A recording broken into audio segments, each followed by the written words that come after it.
Et à nouveau, elle dit à ses amis de ne pas les laisser entrer avant que son cou ne se brise et qu'elle ne tombe morte.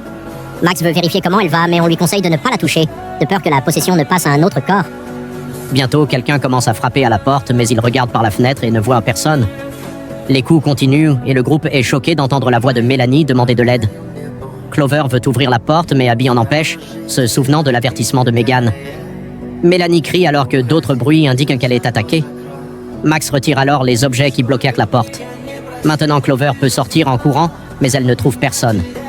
De l'autre côté de la route, une vieille cabane est apparue avec un message sur la porte insultant la vallée de Glory.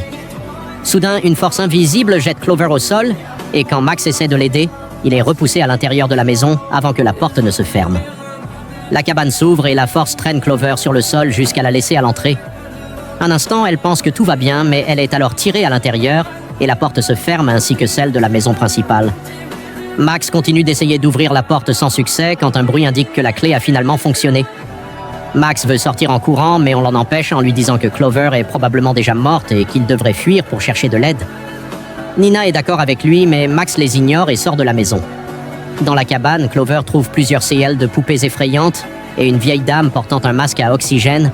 Elle regarde les informations qui parlent d'un accident dans une mine de la vallée de Glory. Clover essaie d'ouvrir la porte, mais n'y arrive pas et la dame s'approche, disant que la seule issue est de survivre à la nuit ou d'en faire partie. Ensuite, elle jette Clover au sol et la force à respirer dans le masque, disant qu'elle doit souffrir comme la ville maudite. Les yeux de Clover deviennent noirs et la dame se transforme en cendre. Quand Max arrive à la cabane, la porte s'ouvre, elle entre. Abby et Nina courent vers la voiture et tentent de quitter la zone dégagée. Ils sont choqués de trouver une créature géante bloquant la route.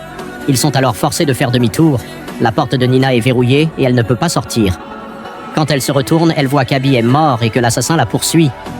De retour à Max, il trouve la cabane vide. La télévision ne montre que de la statique et des papiers sur la table ont des dessins de monstres. Soudain, il entend un bruit à l'étage. Il monte donc les escaliers et entre dans une pièce remplie de poupées effrayantes et d'un fauteuil à bascule qui bouge tout seul. Il l'arrête et essaie de partir, mais le son recommence et une poupée de clown apparaît sur le fauteuil. Max prend la poupée et la jette contre le mur. Il est alors effrayé par une présence derrière lui et se rend compte que c'est Clover portant un masque. Elle le frappe à mort avant de sortir de la cabane. Cependant, l'assassin la percute avec la voiture d'Ab. Quand elle meurt, ses yeux redeviennent normaux. Au même instant, le sablier se retourne à nouveau et tout le monde réapparaît à sa place d'origine. Nina signe le livre d'or pour la 3e fois et Megan commence à perdre ses cheveux.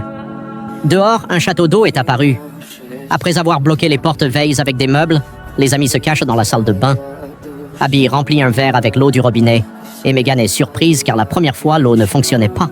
Tous boivent en écoutant l'histoire de Clover, concluant que la femme est une sorcière et se demandant ce que ces mots signifient. Puis il ouvre la bouche, crache du sang et suit sa main sur le rideau de douche pour le cacher.